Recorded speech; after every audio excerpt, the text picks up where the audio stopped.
Hello, everybody. I'm Justin, founder of Dark Arts. Been making surfboards for 20 years or so, and I have my own surfboard line called JT Surfboards. And what we want to do with this Instagram Live is kind of do this almost every week as a series where we'll interview shapers that we partner with and surfers and other craftsmen. And we'll basically just go through some fun things about surfboards. But today we have my friend KNOX, and he's a San Diego local, and he can kind of introduce himself, I guess. So if you want to just kind of talk about yourself, maybe Kyle, your background and stuff. So easy. Love talking about So a little background, I surfed a lot and passion growing up my whole life. Family have lifeguard, trying to get paid to surf, and got to do that for a lot of amazing day when the industry was strong, and it's nice to get back. And always been passionate about design, how to make the best equipment, which has been really fun. But thanks for having me on, Justin. Nice to be here. Kicking it off. I'm like, what are you thinking? Appreciate it. Yeah, for sure, man. So you just got a new board. We just made you a new one, right, Kyle? You got a few waves on that one? Yeah, I mean, ever since I've gotten the carbon boards from you, I've named all my, so they're all doing something. So we got blue. I just picked up. Still trying to figure out he, Steve. I think it's he, and wrote it twice. It's amazing. It's another magic. So super stoked. Ronson model. Back copy from the board years ago. Ridiculous. So really had a little bit of a tweak to it, in a good way, though, I think. So yeah, I mean, it works really well. Cool. Super cool. So I think we get a lot of questions, and we've been getting more questions lately just about, you know, dark arts and the carbon boards, and why are they better? How are they different? What are the benefits? So maybe we'll just kind of take a few minutes and we'll just go through durability, performance, and design. And we'll just hit some of those things, and maybe let's just start with durability. And you can talk, Kyle, just from surfing these in the past, I think about 5 years, maybe compared to what you normally surf before you got your carbon, and just maybe tell people how they compare to PU or anything else you've ridden, maybe. Sure. I mean, gosh, there's so many things I've ridden for years. Just trying to go for the holy grail. It's always more durable, more performance, stronger, lighter. You know, you can get a board that lasts for a really long time, keeps that performance.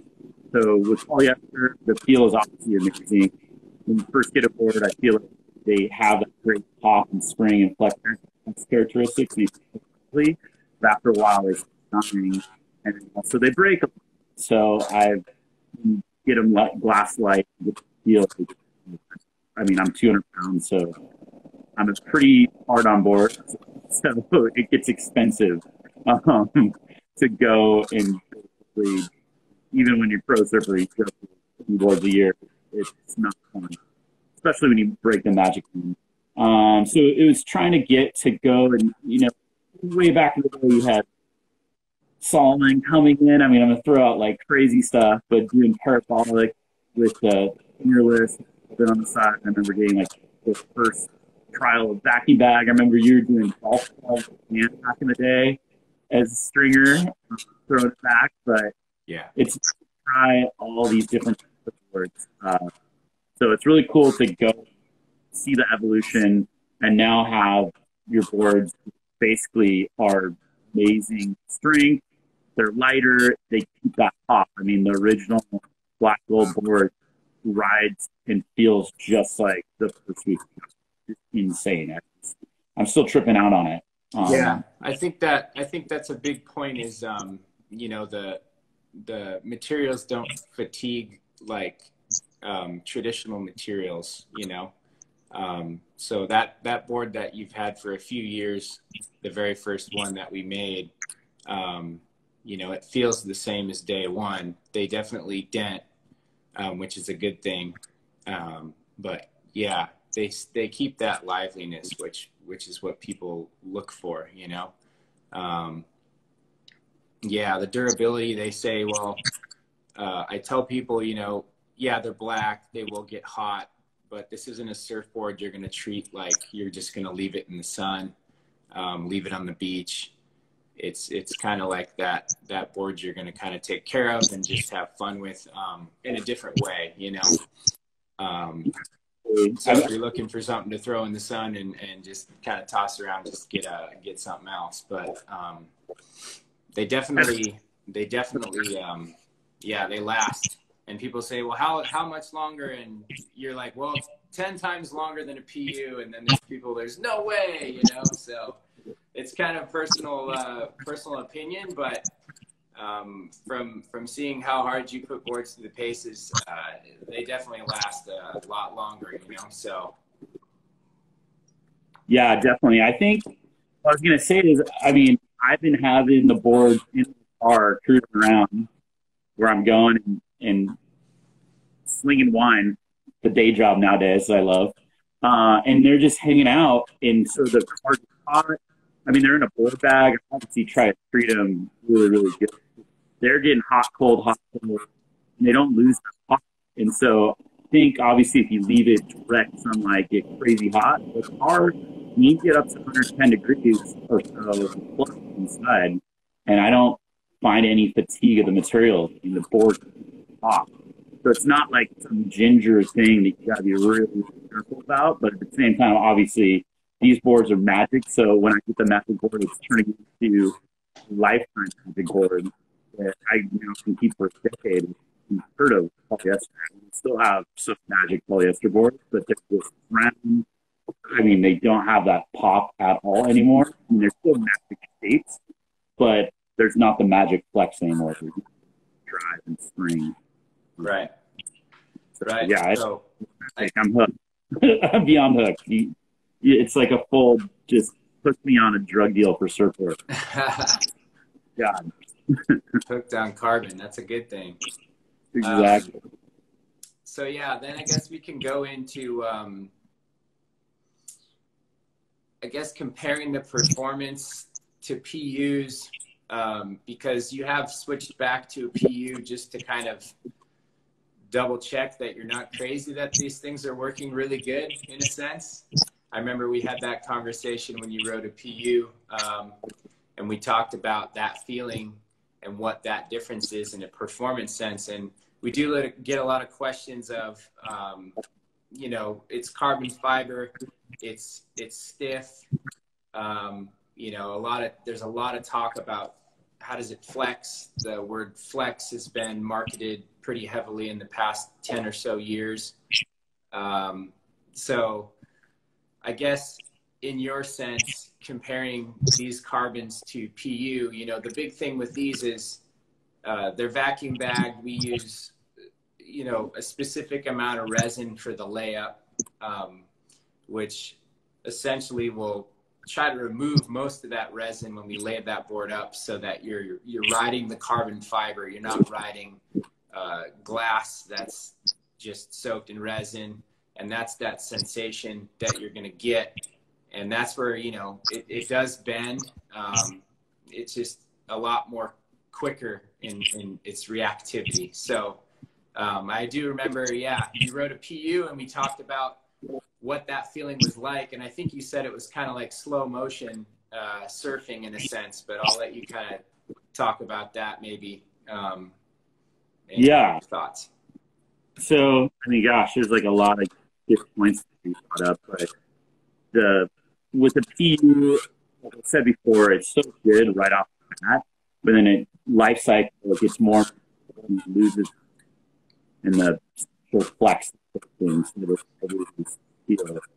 And the carbon is that. And so I'm like, am I drinking Kool-Aid like so hardcore? Let's take out some polyester boards that still work amazing. You took them out, and it felt good, but they just felt dead under the feet. They didn't have that extra drive and pop, and it still felt like a great board. If that great board was in, I'd be riding it every day still. I mean, with the Ronson Dad bought, and those, I love the shapes and feel regardless. But yeah, the material, I mean, it's not to be able to go and that liveliness for, we'll see how, right now it's 5 years trying it. So I mean, maybe they'll finally deteriorate in another 5 years. I have no idea. The unknown to figure that out. But yeah, I mean, it's still, also the other thing, I mean, the carbon with the epoxy, with foam, I mean, it does feel slightly more floaty for the amount of volume. So forward with the amount of volume, and I think the carbon, if you're doing dark carbon, it does have a little bit more floatiness for the comparable. Not that much. I mean, it has that same sensitivity. I mean, not that I don't like to throw other, I guess, boards or different things on the bus. I mean, so back in the day, I remember trying those carbon boards, and those just they felt like a shell, and they didn't have that sensitivity that the dark parts. And so that shell just flex feeling, even though they're carbon, they just felt like there was a super thick layer of resin over the top. And that's where I think a lot of back in the day, and some of these the boards felt like a shell, like you just couldn't feel underneath you. It didn't have enough flex to have magic drive, and so it's finding the perfect spot of flex, not being too flexible, and then not being too stiff, so it doesn't have to drive, and then keeping. I think, I mean, like I said, you got the crack on dark art where you got the magic flex, magic stiffness. So yeah, I mean, I mean, it's definitely drinking the Kool-Aid hard even more after trying polyester in some good ways. Yeah. I think there's a lot of things we try for people that are really good surfers. You know, either changing the length of the laps, trying different materials here and there, and just trying to find that perfect balance. I think for the general public, the current build that we have, and we're always testing and trying new things, but for the general public, it's a really good build. It has that nice sensitivity and that magic kind of feel under the feet, and it's pretty exciting for people if you've never tried carbon surfboard. I think when you rode the PU, you kind of told me it was kind of like you had to pick your lines before you actually set the rail. So it was kind of like slow motion, whereas you get on the carbon and it kind of can just go wherever you want on the wave. And that's pretty cool. You know, it's a faster kind of surfing, and it's exciting. And I tell people, you know, it's going to put a smile on your face. And I also tell people, just be prepared when you walk out of the water that a lot of people are probably going to talk to you about what you're riding. And a lot of people that have bought boards from us say that. They say it's funny, I was out in the water and people are, what am I riding? They're holding it up, and you know, they're asking a ton of questions, and that part's pretty cool too. And so I think wanted boards just before how we put the tent on it back in the day, because it's more for people that know. But yeah, when you have the full carbon black, it's definitely out. It's a talking piece. It's pretty crazy. Yeah, exactly. And then another point to take along with this whole thing is just kind of tuning in the feel of the board. And we always talk about fins, and you're a big kind of just a fin nerd in a sense. and and and we've done boards together where, you know, they've had maybe not as much drive, or they don't feel as loose as the first one. And again, it's hard to copy boards exact. But then, you know, you swap fins and the thing comes alive. And I always tell people, you know, there's a reason why you can take the fins in and out of a surfboard, is because it actually makes it a completely different surfboard. So exploring fins is a big deal. So I want to just say to people that, you know, if you do get a board with dark arts and it feels sticky, or it's not doing what it should do, explore fins. And I think what's your magic combination, Kyle? You like a large sides and a medium center on that. Like you said, I'm a fin nerd, so I have a lot of fin stuff. I've been lately, I mean, I've been messing with, depending on the rocker profile of the board, tail rocker, messing with bigger side fin, smaller back. People obviously fin boxes were invented.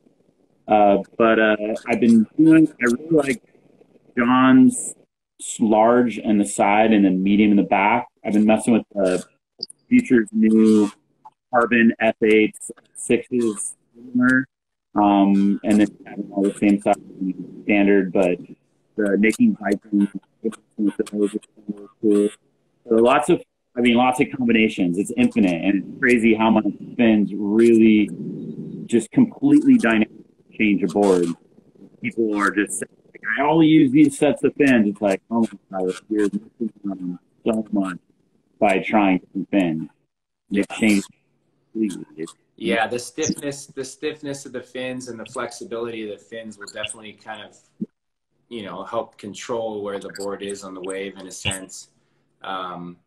It's definitely a big deal. So there's a lot more to it than just does the board flex and, you know, how many liters is it? But yeah, we're always testing and trying new things. And as far as like rocker goes, because I've had this question a lot too, where people have gotten shapes from their favorite shaper, and they bring them to me to glass them, and then I hear like, you know, they didn't really like it. And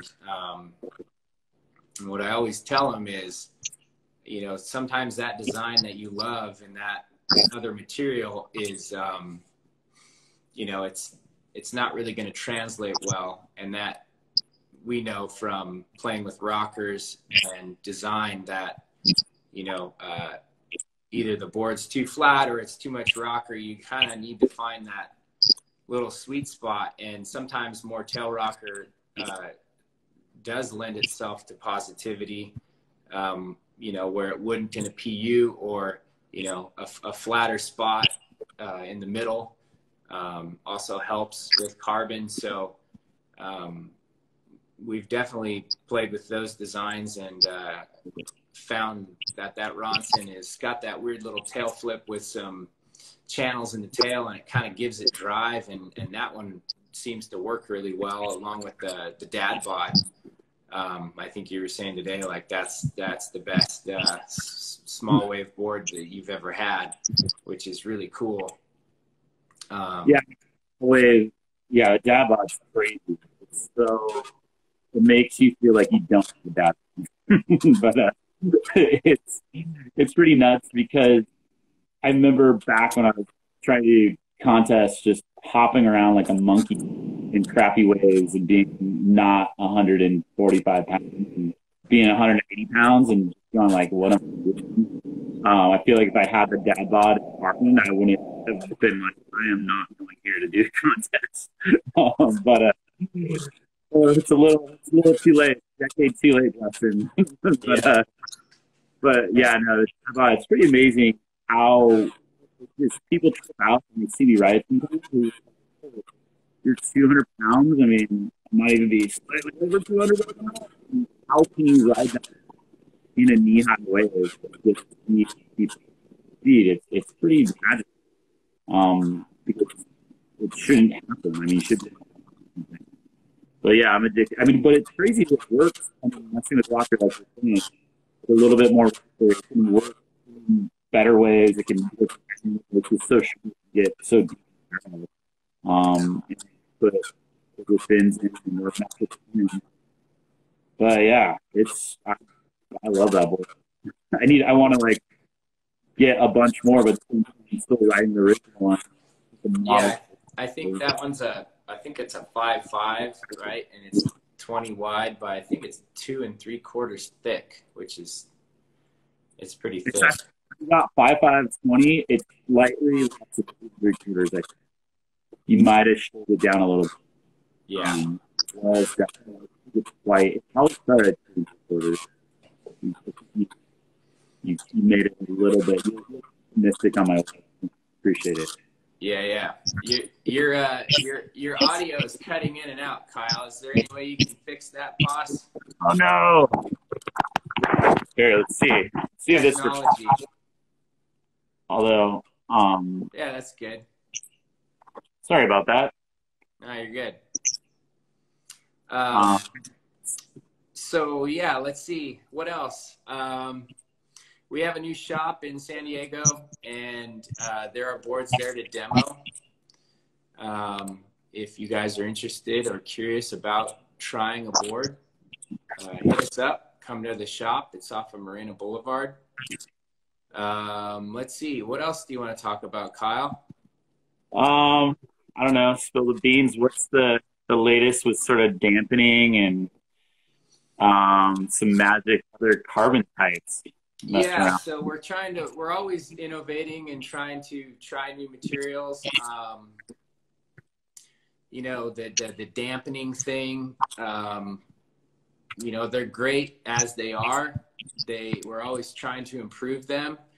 And the best thing is we get to build boards with the top pros, and that really helps with the feedback. Obviously, their feedback's going to be a lot different than the general public, but they can feel things that most people can't. And, you know, John, I talked to him a few days ago, and he really likes his boards, and we're just trying to go back and forth on dialing them in, because he really wants to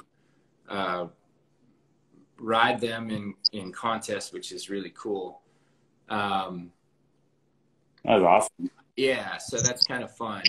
So this guy's got a question: what significant difference does the carbon fiber make to justify the increase in price? So, you want me to answer?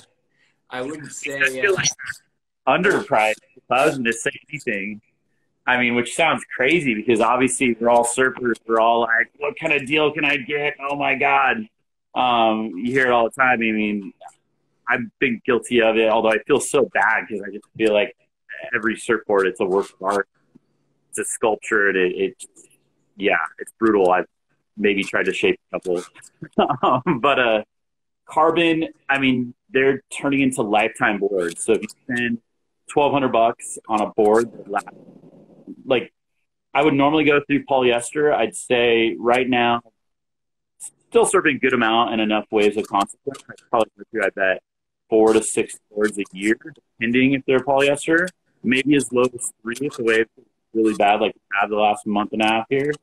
But with carbon, I'm still riding the original board for the last 5 years. And so if you divide, say, 3 boards a year times 5 years, I would have spent how much like a polyester, say it's less, 15 boards in 5 years. I mean, yeah. So right there, that's crazy value. Obviously, the no board's unbreakable. I'm sure you talk about that. You're going to have to deal with that because I'm sure people break, which I feel like they're hard to break.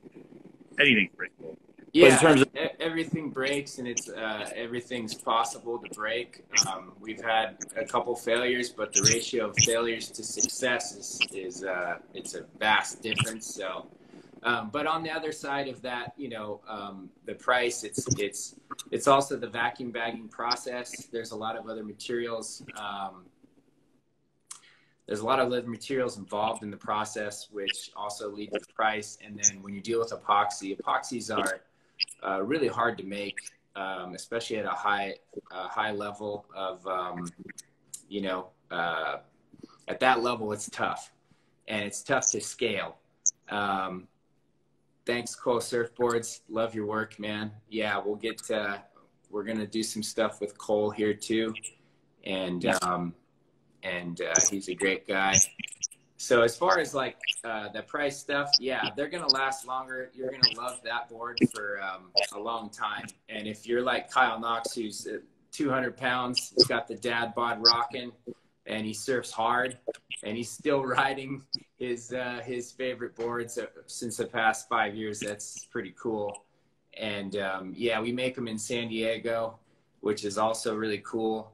We have a great crew of guys at the shop, and everybody's really, really passionate about it, you know?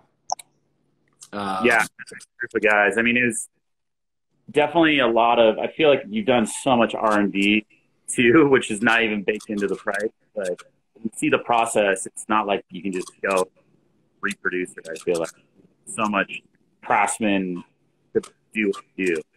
Nuts. Thanks, Justin. Sorry. But, yeah. And I think a dad bod one board quiver for sure. I mean, I feel like I could take that anywhere and just cruise with one board, which is pretty nuts. Although, I mean, it'd be hard for the airlines to break it, but if anyone's going to break a board, I bet the airlines could figure out a way to do it. Right. I think there's a lot of funny memes on Instagram right now about the airlines breaking boards. That's definitely true. But yeah, the dad bod, I think I definitely steer people to that board. And I think I tell people as well, like, it depends on your ability to, your surfing ability as far as what you want to order. But, you know, Tony that works with us, he's a great guy, and he's always online to steer any questions people have and help with ordering. So if you don't see what you want on the website, or you want to change dims, don't hesitate to reach out and ask us, and we will definitely figure it out for you, no problem. And yep, we talked about demos, and you can come to the shop if you're interested in a demo. What else? At close to or standard shortboard, literate. Leaderage. There we go. Lots of leaders. No, I'm kidding. So, yeah, I think we kind of talked about that a little earlier. And Kyle mentioned, you know, maybe they tend to float a little bit more. And I do tell people that relates as well to how well you surf. You know, you're gonna maybe feel it if you surf really well.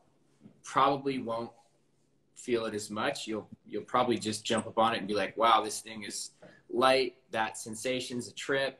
You're going to play with that for a while, and you know, that's going to kind of freak you out. So go ahead and talk about that, Kyle. What do you think for leaders or whatever? How would you order compared to a board?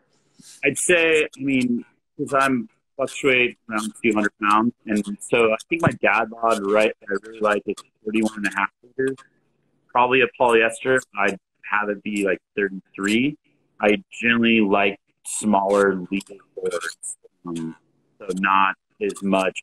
I see all the fancy scales are around the interweb, and I'm definitely on the lower end that you ride leaders. And what Justin was saying with the rock profile, that affects how the board feels leader-wise. Dad bod with, I mean, sort of mess with the rocker there a little bit too, depending. But the flatter it is, the less meters you can get away with. I mean, the more, it's also what waves you're riding. But to have the one board quiver dad bod, I feel like probably I would, depending on your level, get maybe 1.5 liters less than what you would normally give or take. Yeah. But I mean, maybe you want to just catch every wave, because I mean, if you're in a soft zone of waves, you want more leaders. So maybe you don't want to have to battle. You want to battle all the logs in the water and the SUPs and everyone else. I mean, then you want all the leaders in the world. But Justin doesn't want to hear that, because he's like, I don't want to shave massive leaderboard. harder, right? Yeah, no, I think a lot of people, and a lot of friends of mine, foam is your friend for sure. Um, you know, it's all about catching waves and having fun. You know, instead of going out there and riding something that's not going to float you enough, or you're going to struggle. So, in dark arts, I would say, you know, you can go under a liter of what you normally ride in PU, but the speed, the paddle speed, the speed of the overall build and surfboard, it's gonna put a smile on your face. You're gonna love it. And like Kyle says, I don't think you're gonna be able to go back once you get on one. And you know, even just seeing Kanoa ride his at the wave pool contest, that was really cool, because I feel like I've seen a lot of videos of these guys on their carbon boards, and it's exciting. But the true test is when they are comfortable with it in that setting of a contest, and they trust it and they believe in it. And to see him surf well on that in that environment was really cool. And I think we're going to see a lot of that coming up next year, which is exciting, because this is something that I've worked on for so long. And I do believe it has a part on that stage. I'm really excited to see those guys use it. And like that Josh Kerr video at the wave pool, when he hucked that 360, and then I heard through some friends he was just tripping out on, you know, he's like, if that was his PU, he put that thing through the paces on that day in the pool, and he was blown away. It just had a few dents. And he loves that, and which is cool. That's the whole thing, you know. I mean, I feel like products should last longer these days. You know, the throwaway model of surfboards is terrible for just many reasons. And yeah, so let's see some questions. I mean, especially, I mean, you're talking about the wave pool. Talk about pressure cooker. I mean, you want to be on a board that you feel so confident on. I mean, did you get like a 9 something? It's ridiculous when I watched it. Yeah, I think so. I mean, yeah, it was really cool to see. We can glass other shapers' boards. If you send them to the shop off Marina, we do that. You can just hit us up and we'll give you a price quote. But yeah, it's possible, and we can talk about that, no problem. So just send us an email. And I've put carbon on lots of different shaper stuff. I mean, I think Chris Christensen was the original guy that kind of said, "Hey, I have a roll of carbon. Can you glass in carbon?" And this was almost 10 years ago. I'm like, sure. And I think we did some mini Simmons with some wood keels on them. And ever since then, I never really pursued, you know, high volume carbon fiber surfboards, but he was so blown away and people loved him so much. I was like, well, I know they're good, but you know, to convince people to surf black surfboards, and it's the same narrative over and over, is, are they stiff? Are they're black? The wax is going to melt. And it's just like, don't worry about that. The other positives are going to outweigh those things, and you're just going to freak out. So all I can do is just keep holding the line on that. And the more people try them, the more people they fall in love. And let's see. So this guy, Beartrack Studios, how's it going, man? Good to see that you're doing well. Problem is, anytime I pick up a PU, feels like it's waterlogged. Yeah, they're definitely there's definitely a weight difference. You know, these are lighter. They're a little more sensitive. And like I said, I hope when you go out, it just puts that smile on your face. That's really cool. Yeah, thanks, Jack. Appreciate it. Thanks for hanging out with us. What else? What else do we have? I kind of tried to bullet some things out. I don't know. I think the big thing is, you know, the flex and the drive. I think that's a big thing that people can wrap their heads around, is, you know, they flex faster. You know, carbon fiber is a faster reacting material than fiberglass. EPS, it's also a little more rigid and a little more twangy than PU. So Um, yeah, I think you're gonna feel a flex, but it's gonna be a lot faster. And when I was talking to John, I was telling him, when you push against carbon with pressure, it's gonna push back faster.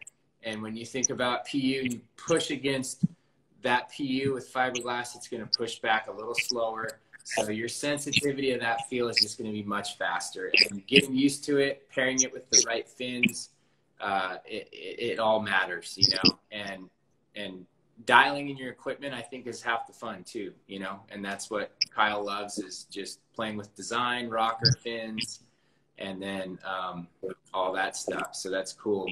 What was my inspiration for starting to do carbon boards? I've kind of made surfboards every way. I feel like I started in the PU factory, and I love that whole process. They're beautiful, they're shiny, the pin lines and the airbrushes are amazing, and I think that's a really cool thing. And then when Firewire bought the factory that I was in, they really opened my mind with how to alternatively make a surfboard, in a sense, although theirs was really complicated. It just kind of got the wheels turning. And then my friend Dan Mann has always played with carbon and has always been a forward thinker. So it just everything kind of came to a head, and I just kind of had time to tinker on the process. And I feel like I'm a big production minded person too, is like, how do you scale this? Is this something that's really viable to build? Because surfboards are hard to make.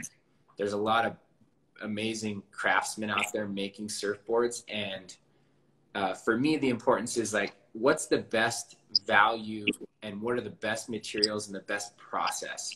And that's what Dark Arts is to me. Is it's a scalable product that uses a high-end material. The finish on the product it's amazing and it works well, and I just believe it 100%. So that's kind of where I landed with it, and the inspiration was just to get to that product that checks those boxes, and I'm really happy with it now. And the exciting thing for me is to keep working with the top guys and refining and always innovating. And I think next year we're going to get some cool stuff coming out. And I mean, I could go many different variations of this build and just keep going with it. And my goal is to not hopefully refine it quicker and get it to a spot where, those top guys can just trust it all the time as their tour board, so they don't have to bring a ton of boards on tour. So have Florence Brothers, Kanoa, other CT guys giving you feedback. Yeah, they have, let's see, who else? Kanoa, we've had, who else do we have? Man, there's a ton. Jordy's ridden a couple, and we have a couple more for Jordy, and he's gotten some feedback for us. I think he needs to try a couple more. I think his were not the right size or something. The waves where they are play a big difference. Let's see, CJ Hobgood, he rode that Coffin, and he told me, he's like, if I don't like it, I'll just give it back to you. And I said, okay. And he's not giving it back to me. So he said he likes it. And that thing's like a piece of toast, it's a square kind of boogie board. And that's the other thing too, is the carbon build can kind of create a little magic, even if maybe that shape isn't so magical. You know what I mean? So that's kind of cool. What else? Let's see. I'm nervous to leave the boards at your again, because I'm like, I want to think for my whole life, don't let anyone take these. Yeah, no. You need to share the love, right? And you're like, no, you can't borrow them. Normally you're like, nah, no worries, take it. But gosh, yeah, a couple of the original Dadbot and the Ronson. I mean, four of them now. I'm just addicted. I feel like I don't shouldn't even tell you this, but I feel like I don't need another board for probably another 5 years. Well, the good thing But, is we have more materials we need to test, so we'll just keep adding those materials to the shapes, and we'll keep playing with that. You know. I mean, like you were saying before, refined. I mean, it was just because you have so much experience doing it for so long. I mean, your background, so many different people, and lots. I mean, you named a lot of the guys that are so influential in the surf world board building. But you definitely, I thought the first time I got on it, I was like, wow, this is refined. I mean, it's pretty crazy. I mean, there's obviously way more infinite amount of things we can do, like you're talking about with the different flags and everything else. And I think even some of the future mess with like fin boxes and how those are constructed and everything else, because that tail, you can mess with the flex there and the dampening and I don't know. There's tons of stuff. Yeah, it's kind of crazy. And when you break it down to the details of like what the pros really feel, that's really cool. That stuff is really interesting because their sensitivity and yours as well, like it's really helpful in refining. And I just want to tell people that this isn't just something that you know, we threw some black carbon on and said, hey, this is cool. Check this out. This is actually a product that we've been playing with for a long time, and you know, the top guys, they really like it, and they're definitely, I think you're going to be excited to see some interesting stuff next year happening on these dark arts boards. So anyways, I think we hit it on the head, Kyle. I don't know. I think that's kind of it. We're going to try to do this every week, I think, and maybe we'll get a shaper on for the next one. I'll try to convince maybe Marcio or something to come on and chat, and we'll chat design and all that stuff. But thank you guys out there. Appreciate it. Hit us up on the website, on the Instagram. We have some demos, and then we're hoping to do some demo stuff coming up where we can hold some demos. Maybe Kyle will be there, and you guys can try some boards. And we just want to get more blackboards out there because I think you guys are going to be super pumped on them. So thank you, Kyle, for the chat, buddy. Good to see you. Yeah, thanks for having me. Yeah. Yeah, I'm excited. I think Marcio, if you get Marcio on here, I'm gonna have to tune in and be like, hey, Marcio, need some board for the wine for barrel blend. Oh, there you go. Let's plug your wine too. So Kyle is he's a master wine man. What do they call that? What do they call those? Gosh, I don't know. I enjoy wine. Okay, so he's got his own wine. It's called Barrel Blend by KNOX. It's a blend wine, right? And Napa Valley, you know that place. I heard they make wine pretty good there. There you go. So look up. Where can people get your wine though, Kyle? I mean, it's all independent retailers, and I mean, it's all over the U.S. really. Okay. So I wish I could tell you. I mean, there's not a place you can get it, but there's also not that many. But can you? Okay. I've never seen it in a store, but I'm waiting. It's like kind of like dark arts. It's like, where do I get it? Where do I get it? And we're like, well, there's a couple stores here and there. Now, be more available soon. Thanks for having me, Justin. Stoked to listen in all the shapers too. Yep. So I'll be watching it like this. Epic. Right. So stoked. All the work is really cool to see. Going from your garage and all the R&D and now blown up and having some of the best servers in the world. Yeah, we're going for it. We're going to give it a go, man. We're going to see. So appreciate it, Kyle. All right. Thank you, everybody. Have a good night. It's dinner time. All right.